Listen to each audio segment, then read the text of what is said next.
Hello everyone, I hope आप सभी लोग अच्छे होंगे। आज हम पढ़ेंगे, सबसे पहले तो जानेंगे न्यू कैलिडोनिया के बारे में, कहाँ पर स्थित है इसके बारे में पढ़ेंगे। और क्यों पढ़ रहे हैं? बिकॉज यहाँ पर अभी रिफरेंडम हुआ है एक। फिर हम पढ़ेंगे नार्को टेस्ट क्या होता है और पॉलीग्राफ टेस्ट क्या होता है, इन दोनों में क्या डिफरेंस है उसके बारे में जानेंगे। शौर्य मिसाइल्स के बारे में पढ़ेंगे, बैलिस्टिक मिसाइल्स के बारे में भी जानेंगे हम। इनएडिक्वेट कंपेंसेटरी एफोरेस्टेशन के बारे में पढ़ेंगे, क्या है और कहां पर इनएडिक्वेट पाया गया है कंपेंसेटरी एफोरेस्टेशन। जू इन्फेक्शन हुआ है राइस में, उसके बारे में हम जानेंगे। और भी डिजीजेस के बारे में पढ़ेंगे जो राइस से रिलेटेड है। और आखिर में हम पढ़ेंगे डेयरिंग सिटीज 2020 कॉन्फ्रेंस के बारे में, कहां पर हो रहा है उसके बारे में पढ़ेंगे और इंडिया का क्या रोल रहेगा इसमें वो हम जानेंगे। शुरू करते हैं सबसे पहले न्यू कैलिडोनिया के बारे में। सबसे पहले तो ये क्या है, एक फ्रेंच टेरिटरी है, ये आपको याद रखना है, फ्रेंच टेरिटरी है। और क्या यहाँ पर रेफरेंडम हुआ है और इन्होंने वोटेड अगेंस्ट किया है फ्रॉम इंडिपेंडेंस फ्रॉम फ्रांस। तो मतलब फ्रांस में ही रहना चाहते हैं majority of people of new Caledonia. तो सबसे पहले तो हम लोकेशन देखते हैं कहां पर है। ये देखिए यहाँ पर रेड में हाईलाइट किए हुए है, ये आपको दिख रहा होगा, ये है न्यू कैलिडोनिया। तो कहां पर है? पैसिफिक ओशन में है और ऑस्ट्रेलिया के ईस्ट में है। कोरल सी के आपको ईस्ट में मिलेगा न्यू कैलिडोनिया में। और किसकी टेरिटरी है? फ्रांस की। फ्रांस कहां पर है? देखिए इसके इस साइड आएगा, ऊपर नॉर्थ अमेरिका, नीचे साउथ अमेरिका, बीच में अटलांटिक ओशियन और इधर आएगा यूरोप। यहां जाकर फ्रांस है, यहां आपको फ्रांस मिलेगा इस साइड, और न्यू कैलिडोनिया यहां पर है। तो ये याद रखना है कि फ्रांस की टेरिटरी है पैसिफिक ओशियन में न्यू कैलिडोनिया। और ये जो रेफरेंडम हुआ है वो पार्ट था डीकोलोनाइजेशन प्लान, एग्री किया गया था 1998 में, जिसे हम कहते हैं नोमिया अकॉर्ड। नोमिया यहाँ पर एक जगह है न्यू कैलिडोनिया में, यहीं पर साइन किया गया था ये अकॉर्ड, इसलिए इसे नोमिया कहते हैं। तो याद रखना आपको। की पॉइंट पढ़ते हैं। सबसे पहले तो न्यू कैलिडोनिया एक आर्किपिलागो है and special collectivity of France है, located in south west of Pacific Ocean. तो साउथ वेस्ट में, ये भी आपको पता होना चाहिए। Population, the indigenous Kanaks represent around 39% of population, while European settler, जो फ्रांस से आए, जो ब्रिटिशर्स थे, उनमें जो सेट हो गए यहाँ पर, उन्हें कहा जाता है कार्लडोचेस। और वो 27% पॉपुलेशन बनाते हैं न्यू कैलिडोनिया की। जो बच गए वो मिक्स्ड हेरिटेज है और उन्हें कैलिडोनियंस कहा जाता है। हिस्ट्री जानते हैं, डिस्कवर किया गया था 1774 में। किन्होंने डिस्कवर किया था? ब्रिटिश नेविगेटर थे जेम्स कुक, इन्होंने इस आइलैंड को डिस्कवर किया था, न्यू कैलिडोनिया को। और बाद में फिर फ्रांस ने इन्हें एनेक्स कर लिया था, हथिया लिया था ब्रिटिशर से 1853 में।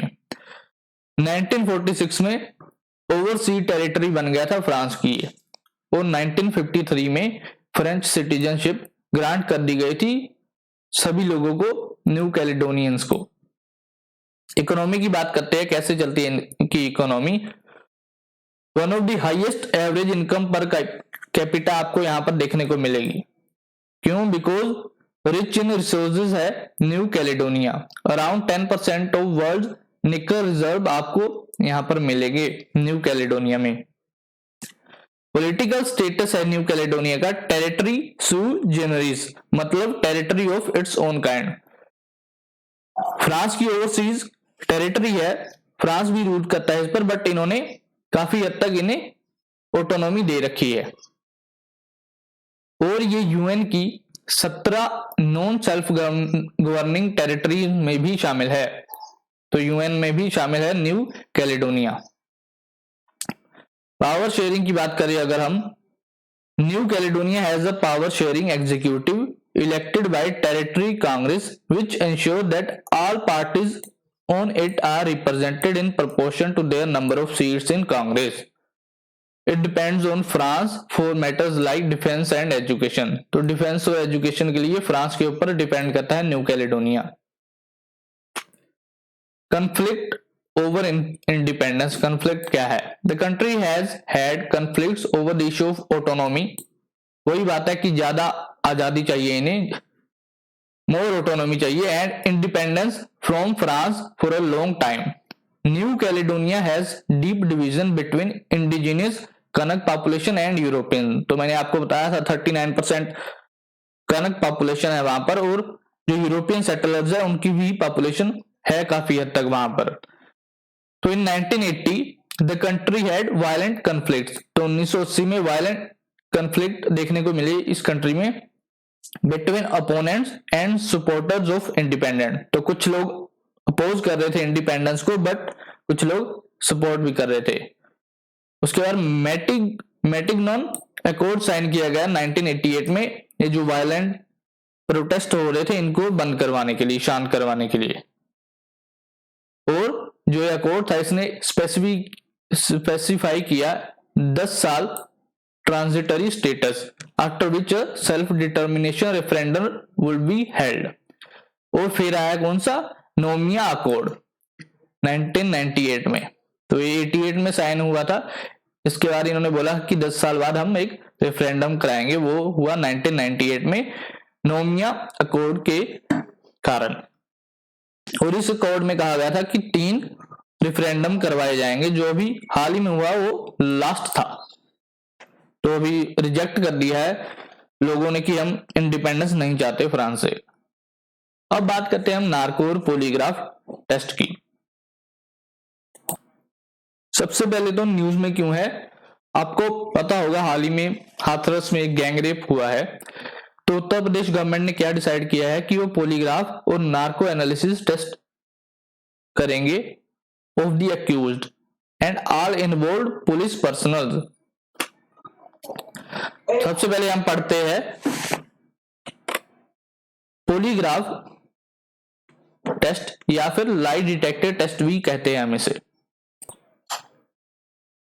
आपने कई बार देखा होगा मूवीज में सच बोलने की मशीन, मतलब लाई डिटेक्टर टेस्ट किया जाता है। मेनली स्पाई मूवीज में किया जाता है लाई डिटेक्टर टेस्ट।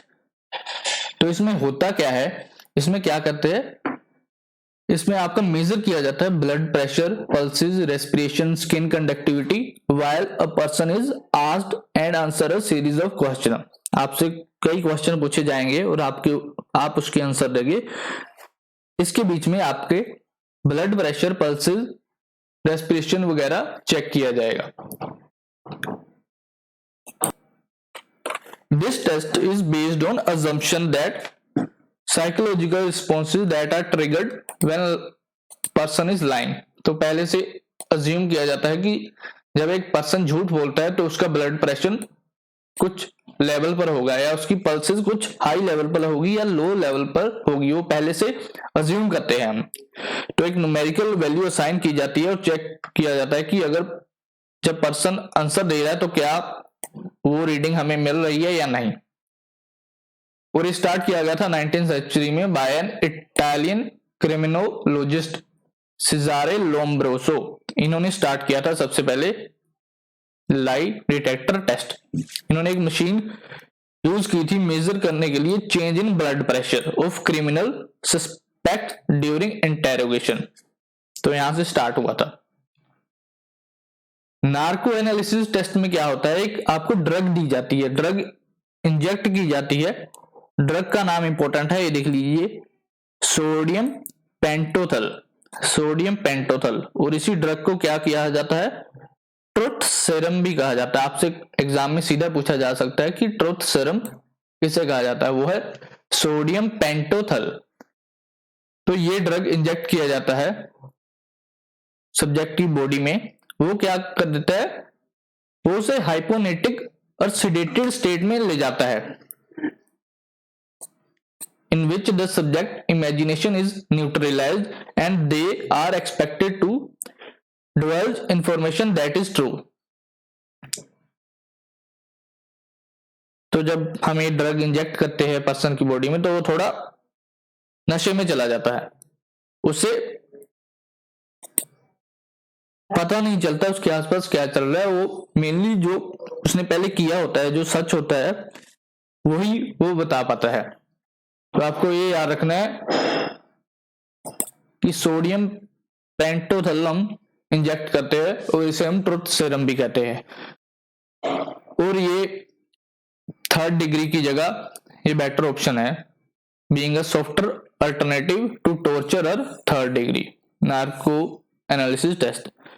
एक होता है ब्रेन मैपिंग या फिर P300 टेस्ट। इसमें आपकी ब्रेन की गतिविधियां नोटिस की जाती है आपको जब इंटेरोगेट किया जाता है। लिमिटेशन क्या है इन सभी टेस्ट की? None of these test have been proven scientifically to have a 100% success rate. तो किसी भी टेस्ट की 100% सक्सेस रेट नहीं है। तो कई बार क्या होता है, इंसान अपने आप को कंट्रोल कर सकता है, उसे पता होता है कि क्या रीडिंग है, पहले ही वो अपनी गतिविधियां उसी हिसाब से कंट्रोल कर लेता है अपने शरीर को। तो हो सकता है वो झूठ हो रहा, बट मशीन के अकॉर्डिंग हमें लगेगा कि वो सच हो रहा है। और कई बार अब्यूज भी किया जा सकता है लोगों का, हैरेसमेंट भी हो सकती है, सर्विलेंस भी हो सकती है, जिन्हें अपने राइट्स के बारे में नहीं मालूम। Legal and constitutional aspect. तो Selvi versus state of Karnataka and अनार केस 2010 में सुप्रीम कोर्ट ने रूल किया गया था कि no lie detector test should be administered without the consent of accused. तो जिसके ऊपर आप कर रहे हो लाई डिटेक्टर टेस्ट, अगर वो अपनी परमिशन नहीं देता तो आप नहीं कर सकते।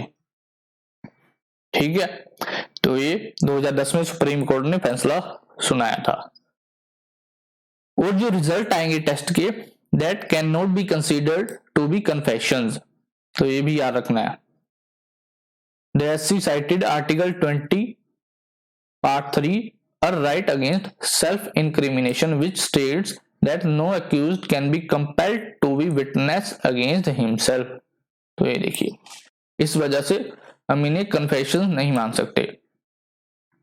इन डीके बासु एक और केस हुआ था, D K Basu versus state of West Bengal 1997। SC rule that involuntary administration of polygraph and narco test will amount to cruel, inhuman and degrading treatment in context of article 21। Article 21 में आपको right to life and liberty मिलेगी। तो supreme court ने कहा था कि ये जो पॉलीग्राफ और नार्कोस टेस्ट कर रहे हैं आप, ये अमाउंट किए जाएंगे to cruel and inhuman behaviour. और ये राइट टू प्राइवेसी भी वायलेट करता है ये जो टेस्ट करवाए जाते हैं। अब बात करते हैं अगले टॉपिक की, शौर्य मिसाइल के बारे में। तो रिसेंटली सक्सेसफुल ट्रायल किया गया है न्यूक्लियर कैपेबल शौर्य मिसाइल का। उससे कुछ दिन पहले ही BrahMos land attack cruise missile का भी टेस्ट किया गया था। अब शौर्य मिसाइल क्या है? एक land variant of short range, land variant है शॉर्ट रेंज का। इसका सबमरीन लॉन्च बैलिस्टिक मिसाइल, मतलब सबमरीन से हम इसे लॉन्च करते हैं। K-15 सागरिका, ये SLBM K-15 सागरिका का land variant of short range है Shaurya missile, which has a range of at least 750 kilometre. Carrying capacity इसकी 200 से लेके 1000 kg तक है और सरफेस टू सरफेस ये टैक्टिकल मिसाइल है। ये जो मिसाइल है बैलिस्टिक मिसाइल के अंदर आती है शौर्य मिसाइल। ये बिलोंग करती है के मिसाइल फैमिली को। कोड नेम्ड है इसका आफ्टर किसके रखा गया है? Doctor APJ Abdul Kalam.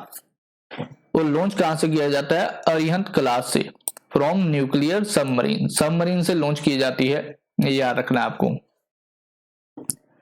Shaurya like many of the modern missile is canister based system, which means that it is stored and operated from a specially designed compartment.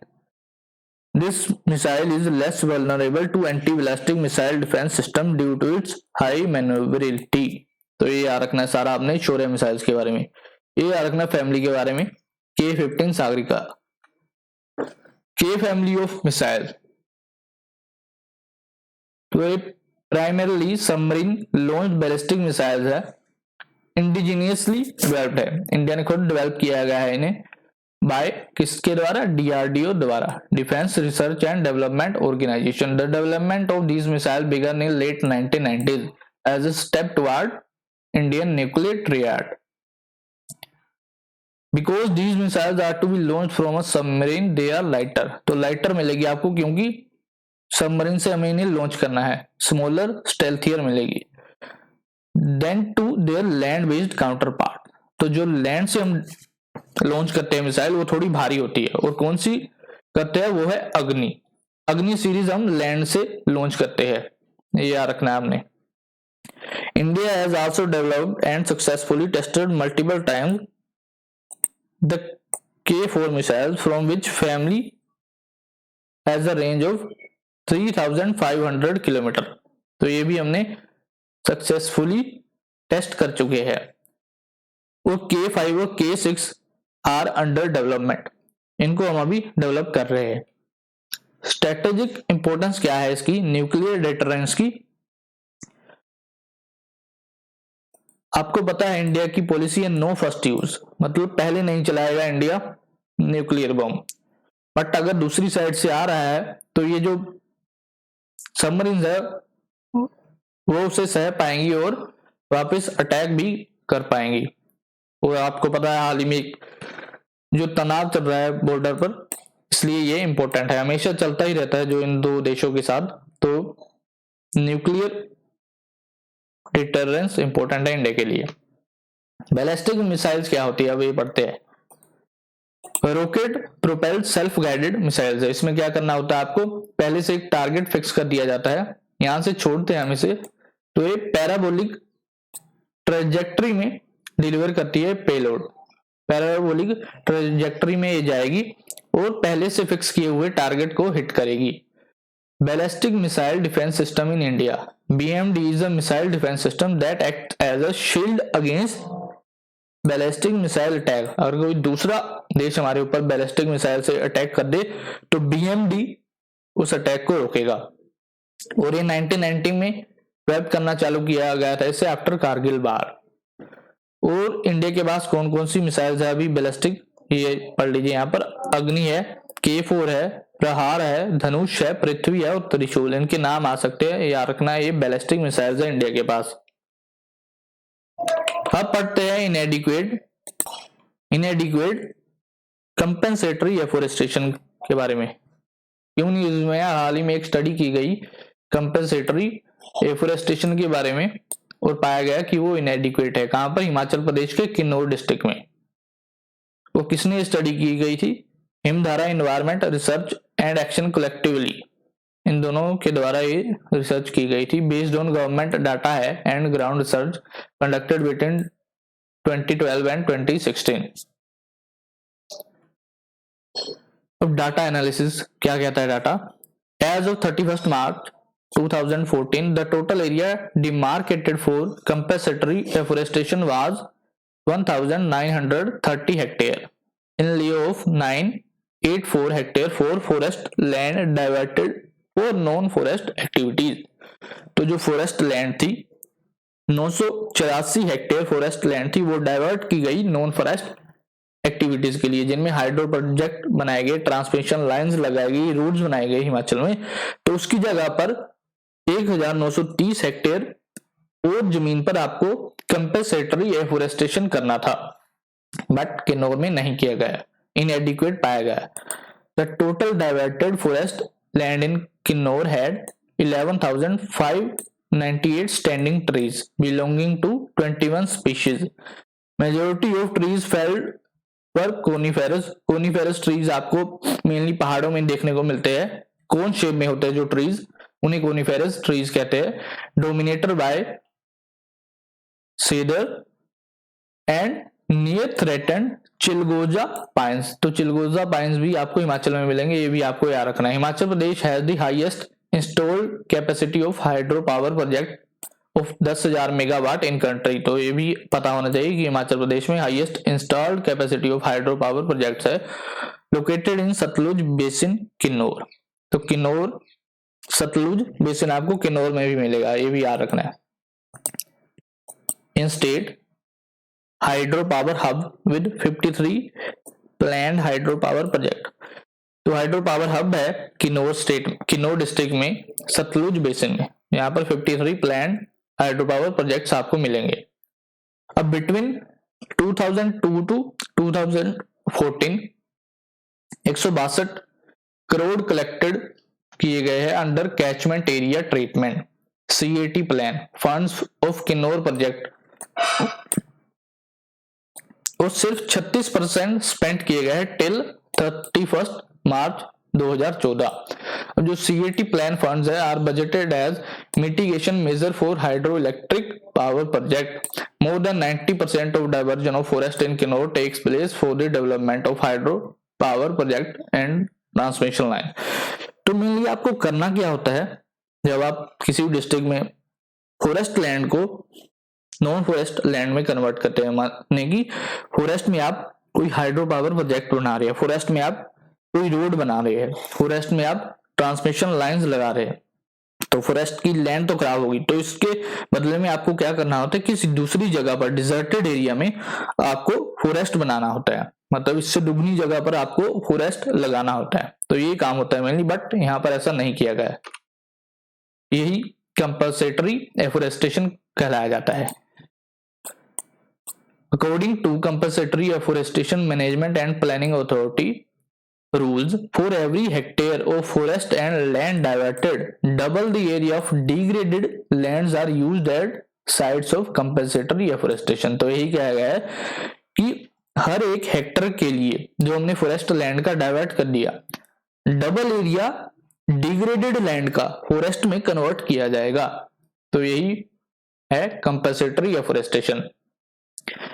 और every time forest land is diverted for non-forest purpose such as mining and industry, the user agency जो company होगी, जो state होगी, pays for planting forest over an equal area of non-forest land। तो पे करेगी forest बनाने के लिए over an equal area of land, और when such land is not available, twice the area of degraded forested land। तो ये पैसा दिया जाएगा इनके द्वारा। As per rules जो 90% है वो मनी कौन देता है, वो स्टेट देती है, वाइल 10% सेंटर देती है, क्योंकि ऑब्वियसली जो फायदा होगा इन प्रोजेक्ट्स का वो स्टेट्स को होने वाला है।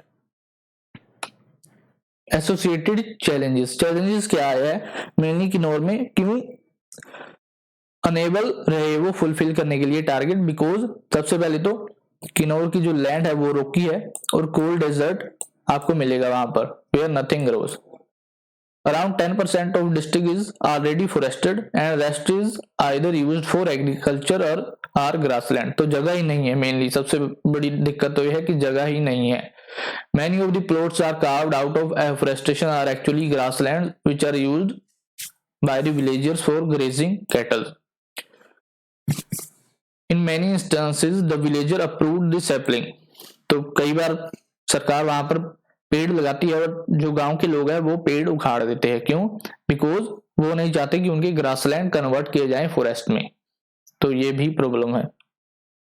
आगे बढ़ते हैं जू इन्फेक्शन के बारे में, अगला टॉपिक है हमारा जो राइस से रिलेटेड है। तो रिसेंटली क्या किया गया है, centre for plant molecular biology institute द्वारा डिस्कवर किया गया है एक mechanism by which a bacterium called Xoo interacts with rice plants and causes diseases. Key point क्या है, जू की फुल फॉर्म क्या है, ज़ैंथोमोनास ओरजे पीवी ओरजे। तो इसे हम जू कहते हैं। Causes a serious bacterial leaf blight disease. ये देखिए जब पत्तों का रंग बदलने लग जाता है इसे कहते हैं ब्लाइट डिजीज। इन राइस में होता है और इसे बैक्टीरियल ब्लाइट भी हम कहते हैं। और क्या इंपॉर्टेंट बात आपने याद रखनी है कि जू एक ग्राम नेगेटिव बैक्टीरिया है। इसके बारे में आपको बाद में पढ़ाऊंगा। बैक्टीरिया दो प्रकार के होते हैं, ग्राम पॉजिटिव बैक्टीरिया या फिर ग्राम नेगेटिव बैक्टीरिया। क्या होते हैं दोनों, ये आगे हम पढ़ेंगे। अभी फिलहाल आप याद रखिए कि जू जो है वो एक ग्राम नेगेटिव बैक्टीरिया है। ट्रांसमिशन क्या होता है, जू infection causes huge yield losses. तो जब आपके पत्ते खराब हो जाते हैं तो यील्ड भी लूज हो जाती है राइस की। Zoo infection initiates from the leaf and eventually spreads to mature leaves through the water flows under optimum temperature and high humidity conditions। तो पहले एक छोटे पत्ते में लगे, फिर धीरे धीरे, जैसे आपको पता है चावल की खेती पानी में होती है, तो पानी के थ्रू ये आगे भी फैलता जाएगा, दूसरे पत्तों में भी लगता जाएगा, और हवा के थ्रू भी। विंड में also help spread this zoo bacteria to other crops में भी स्प्रेड किया जा सकता है हवा के थ्रू ये। And rice paddies impact on other crops. In addition to rice, zoo may infect other plants such as rice cutgrass, Chinese spangly top, and common grasses and weeds. Prevention क्या है? Most common method of defending against rice bacterial blight is cultivation of rice varieties with genes that confer resistance to Z infection. तो जो variety इसे resistance provide करती है जू infection को, उससे आप प्लांट कीजिए। Over 30 resistance genes termed as XA1 to XA33, इनमें से आप प्लांट कीजिए तो आपको ये इन्फेक्शन नहीं होगा आपकी खेती को। अब राइस के बारे में पढ़ते हैं। सबसे पहले तो राइस क्या है? खरीफ क्रॉप है, जो टेम्परेचर है 22 से 32 डिग्री के बीच में आपको चाहिए होता है राइस ग्रो करने के लिए, और रेनफॉल ज्यादा चाहिए होती है। 150 से 300 सेंटीमीटर तक आपको रेनफॉल चाहिए होती है, क्योंकि आपको पता है चावल की खेती पानी में ही की जाती है। Soil type deep clayey and loamy soil, तो जब सॉइल में पानी ही रहेगा हमेशा तो क्लेई और लोमी तो बन ही जाएगी। Most important rice growing region है इंडिया के असम, वेस्ट बंगाल, जहां पर नदियां आपको मिलेगी मेनली। असम में ब्रह्मपुत्र, वेस्ट बंगाल में तो आपको गंगा मिल जाएगी। Coastal region of Orissa, Orissa में आपको कई सारी नदियां मिलेगी, महानदी मिल जाएगी। Andhra Pradesh, Telangana, Tamil Nadu, Kerala, Maharashtra, particularly the Konkan coast along with Uttar Pradesh and Bihar. और आपको पता है canal irrigation and tubewells develop किए गए हैं पंजाब और हरियाणा में, तो इसके कारण हम पंजाब और हरियाणा में भी इन्हें आसानी से ग्रो कर सकते हैं राइस को, और कुछ पार्ट राजस्थान में भी हम ग्रो कर सकते हैं। ये आपने याद रखना है कि वेस्ट बंगाल, उड़ीसा और असम जैसी स्टेट्स में 3 crops of paddy are grown in year, एक साल में 3 फसलें उगाई जाती है चावल की असम, बंगाल और उड़ीसा में। उन्हें क्या कहते हैं? ओस, अमन और बोरो। ये इंपॉर्टेंट है। National food security mission, hybrid rice seed production है, Rashtriya Krishi Vikas Yojana are few government initiative to support rice cultivation. तो ये 3 कुछ गवर्नमेंट इनिशिएटिव है जो राइस कल्टीवेशन को सपोर्ट करते हैं। और ये इधर डिजीज दिए गए हैं, कुछ और डिजीज जो राइस से रिलेटेड है, इनके बारे में आप पढ़ लीजिएगा, बस नाम याद रखना है आपको। अब ग्राम नेगेटिव बैक्टीरिया क्या होता है? सबसे पहले तो बैक्टीरिया को 2 ग्रुप्स में हम बांट सकते हैं on the basis of difference in the cells and walls and the manner in which they respond to staining procedure developed by Danish bacteriologist Gram। तो बैक्टीरियोलॉजिस्ट का नाम था डेनिश बैक्टीरियोलॉजिस्ट का नाम था ग्राम। तो उन्होंने एक स्टेनिंग प्रोसीजर डेवलप किया गया, तो कैसे आपका बैक्टीरिया रिएक्ट करता है उस पर, उसके अकॉर्डिंग से ग्राम नेगेटिव या ग्राम पॉजिटिव बताते हैं। Those that take up the gram stains are gram positive and others that do not are called gram negative bacteria। तो आई होप आपको क्लियर हो गया होगा। जो ग्राम स्टेन्स को ले लेंगे उन्हें हम कहेंगे ग्राम पॉजिटिव बैक्टीरिया, और जो नहीं ले पाएंगे उन्हें हम कहेंगे, जो रिजेक्ट कर देगा ग्राम स्टेन्स को, उन्हें हम कहेंगे ग्राम नेगेटिव बैक्टीरिया। तो जो ग्राम नेगेटिव बैक्टीरिया है causes infection including pneumonia, bloodstream infection, wound and surgical sites। Gram negative bacteria are resistant to multiple drugs। तो मल्टीपल ड्रग्स को ये रेजिस्टेंट रहता है gram negative bacteria. These bacteria have built-in ability to find new ways to be resistant and can pass along genetic material that allow other bacteria to become drug resistant as well। तो सबसे बड़ी दिक्कत आजकल दुनिया में यही चल रही है कि जो बैक्टीरिया है वो ड्रग रेजिस्टेंट बनता जा रहा है एंटीबायोटिक में। तो दवाइयां जो हम दे रहे हैं मरीजों को असर नहीं कर पा रही, क्योंकि जो बैक्टीरिया है उनके अंदर वो रेजिस्ट कर रहा है उसे। वो gram negative infection include those caused by Klebsiella, Acinetobacter, Pseudomonas, aeruginosa, E coli. तो ये सारे बैक्टीरिया जो ग्राम नेगेटिव बैक्टीरिया से कोज किए जाते हैं। आखिरी टॉपिक है हमारा आज का डेयरिंग सिटी कॉन्फ्रेंस। तो क्यों पढ़ रहे हैं, सबसे पहले न्यूज में क्यों है, बिकॉज हाल ही में chief minister of Delhi will be among the 5 urban leader from around the world to speak at Daring Cities conference on October 7। की पॉइंट क्या है इसके, डेयरिंग सिटीज है क्या, एक वर्चुअल एक्शन ओरिएंटेड फॉर्म है to recognise and empower urban leaders including mayors, other decision maker, technical staff, research, private sector representative and community organizer to disrupt business as usual and shift toward business as possible। Showcase क्या करता है, exemplary local climate action, तो जो climate action लिए गए हैं to tackle the climate emergency including ambitious resilience building and climate mitigation effort. तो आपको पता होगा हाल ही में दिल्ली में इलेक्ट्रिक व्हीकल पॉलिसी लाई गई और भी काफी कुछ किया गया है दिल्ली में, जैसे पूजा डेवलपर बनाया गया जो कि स्टबल को कंपोस्ट में कन्वर्ट करेगा, हाल ही में कुछ ही दिनों पहले की न्यूज है। तो इसलिए दिल्ली के चीफ मिनिस्टर को यहाँ पर बुलाया जा रहा है। तो ये क्रिएट कहाँ किया गया था, डेयरिंग सिटी बाय ICLEI द्वारा and federal city of bone Germany द्वारा। It builds upon the experience and the network established during the Resilient City Congress convened annually from 2010 to 2019 by ICLEI and Federal City of Bonn। तो इनके द्वारा इसे बनाया गया, ये आपको याद रखना है, बस ज्यादा कुछ याद नहीं रखना है। और जो 2020 का इवेंट है वो 3 वीक्स का इवेंट है, 7 से 28 अक्टूबर तक चलेगा और ये COP26 है, मतलब 26वां सेशन हो रहा है कॉन्फ्रेंस ऑफ पार्टीज का to the United Nation framework convention on climate change. Held कहां किया जाएगा है COP26 United Nation framework convention on climate change, Glasgow UK में हेल्ड किया जाएगा। इंडिया का पार्टिसिपेशन क्या रहा गया इसमें कि दिल्ली के सीएम को इनवाइट किया गया है along side urban leaders makers from Bogota, Brazil, LA, Uganda, ये 5 जगह से लोगों को बुलाया गया है। तो उनमें एक दिल्ली के सीएम भी है। क्यों बुलाया गया दिल्ली के सीएम को, बिकॉज उनकी जो पॉलिसीज रही है क्लाइमेट के प्रति, आपको पता है दिल्ली में कितना पोल्यूशन है और दिल्ली के सीएम ने काफी काम किया गया है इसे कम करने में। हाल ही में उन्होंने एक पॉलिसी लॉन्च की गई थी, इलेक्ट्रिक व्हीकल पॉलिसी, और कुछ दिन पहले पूजा डिकम्पोजर भी बनाया गया है जो कि आपके स्टबल को कंपोस्ट में चेंज करेगा, स्टबल बर्निंग की प्रॉब्लम को सॉल्व करेगा जो। तो आई होप आप लोगों को काफी कुछ समझ आया होगा आज की क्लास में। तो धन्यवाद सभी को।